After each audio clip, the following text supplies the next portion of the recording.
Well, we're heading back over to Garage Mahal. It's slick. It's cold. It's been cold. We've been wasting so much time shoveling snow. It's been cutting into our screwing around time. Well, we was doing that too, or screwing around while we were shoveling snow. He covered me over the snow. One has to keep one's priorities straight. If you can't screw around at all times, even while you're shoveling snow, what's the point?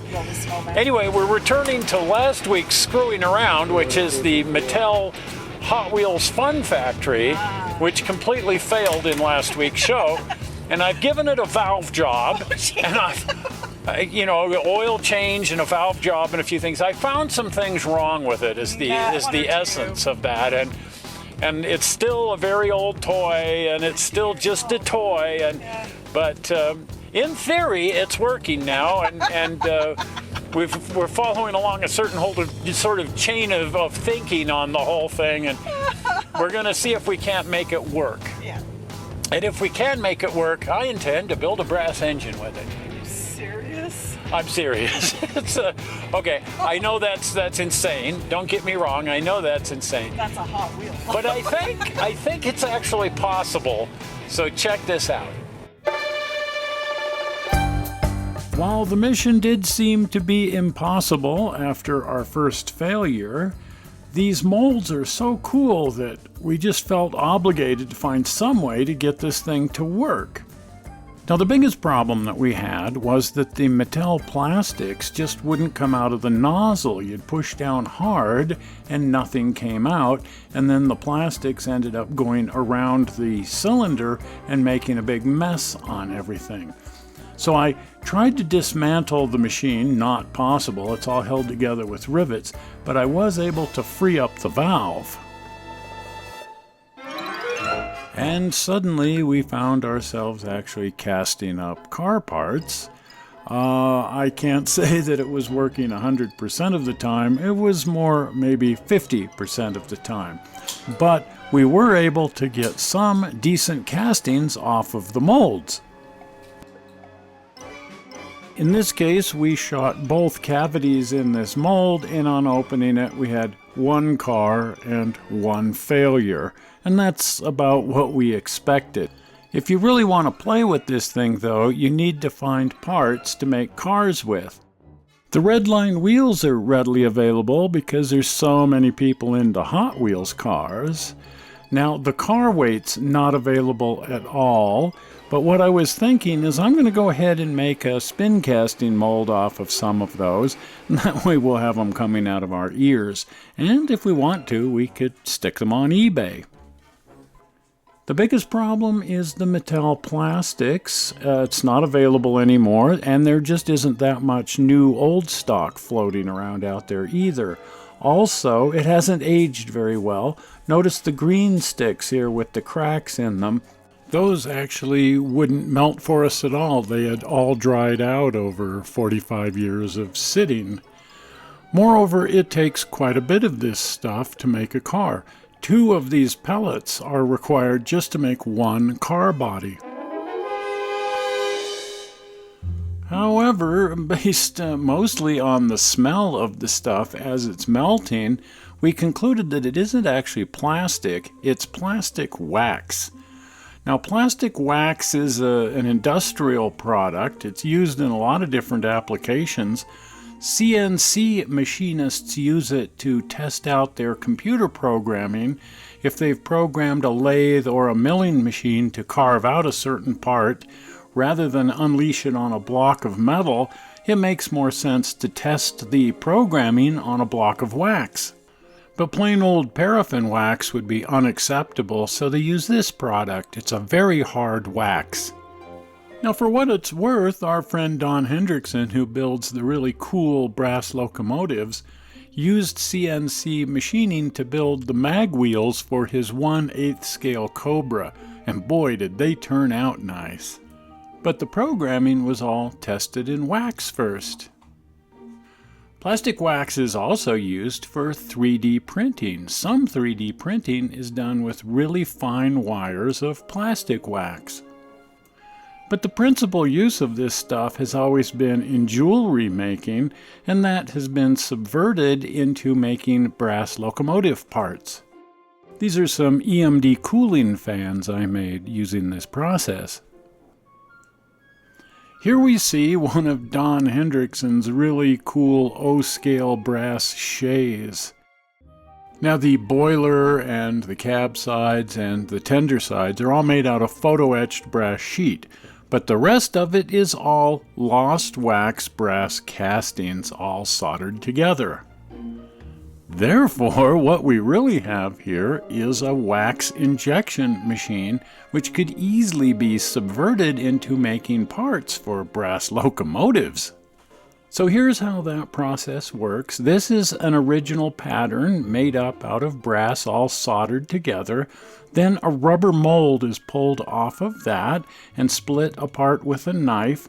And then wax can be injected into that mold, creating this wax part.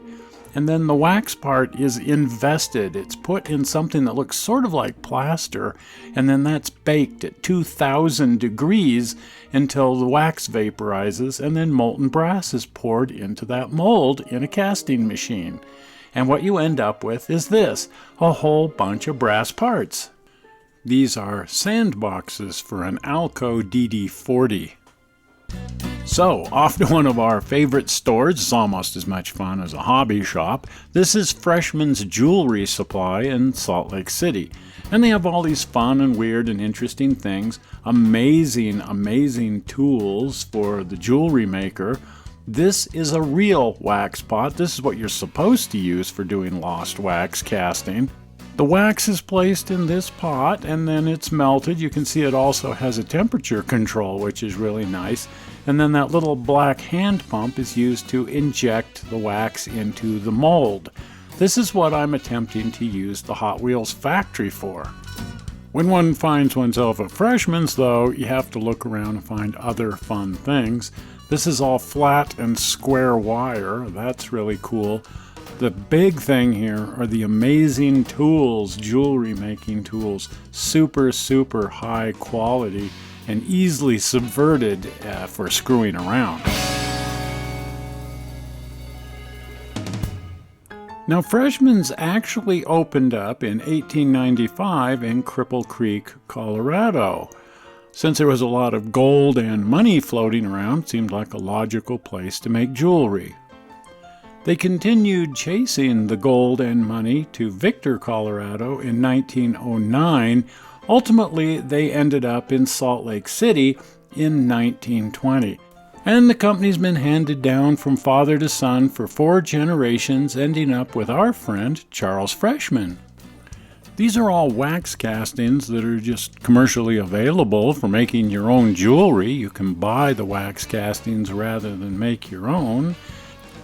Here you see wax patterns for making rings.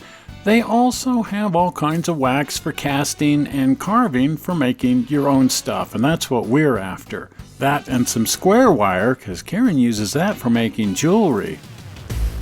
Okay, back to Garage Mahal to test this process.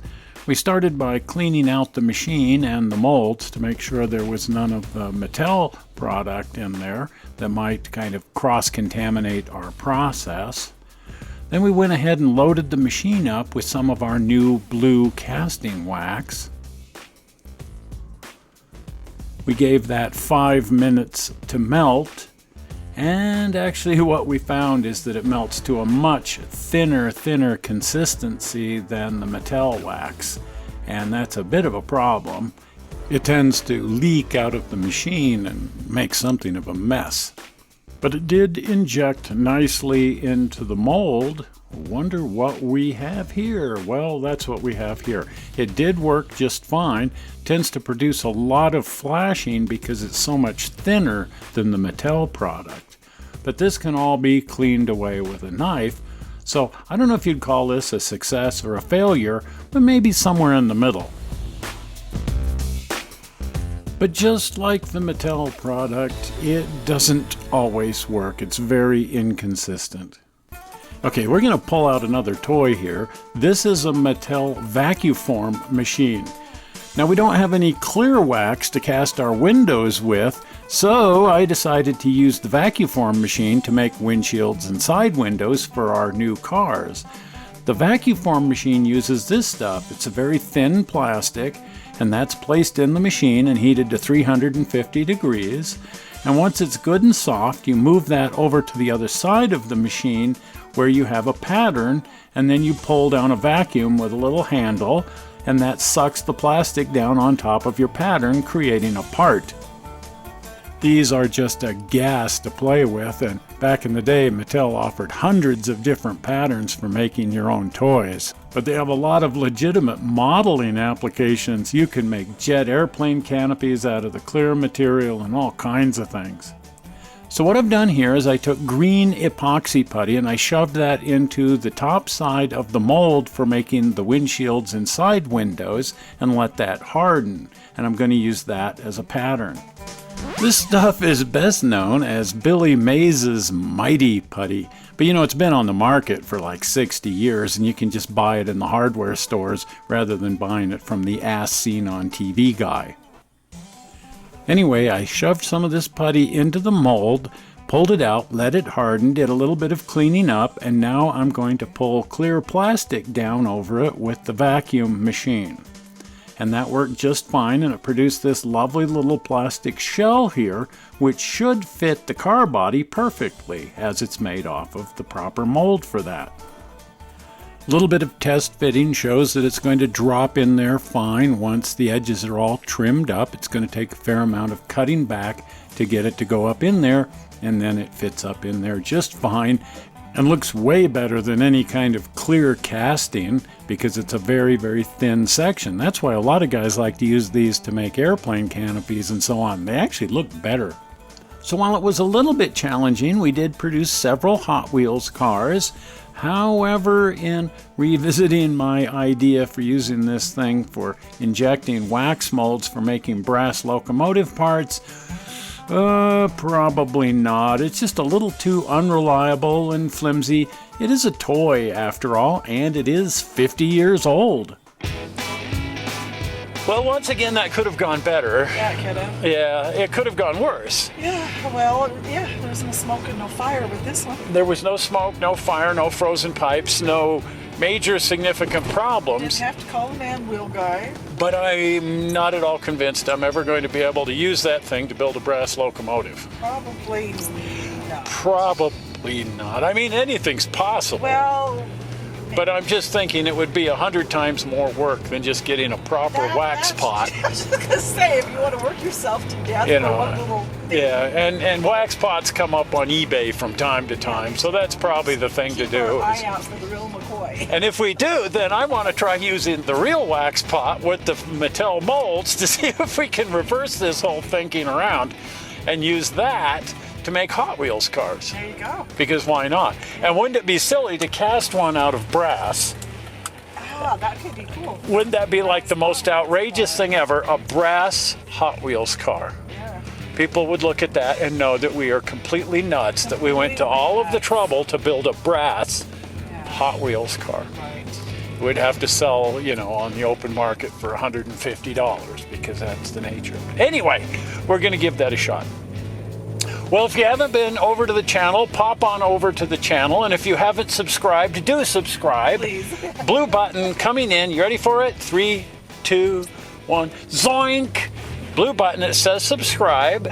Takes you to the channel, makes you a subscriber, and you want to be a subscriber because then you're so cool you get to wear shades. That's right. Okay. We're not sure how you found this movie on the internet. We hope you didn't find it boring. And we will see you here again in 1 week with some more significant screwing around. We'll see you then. Bye. Bye-bye.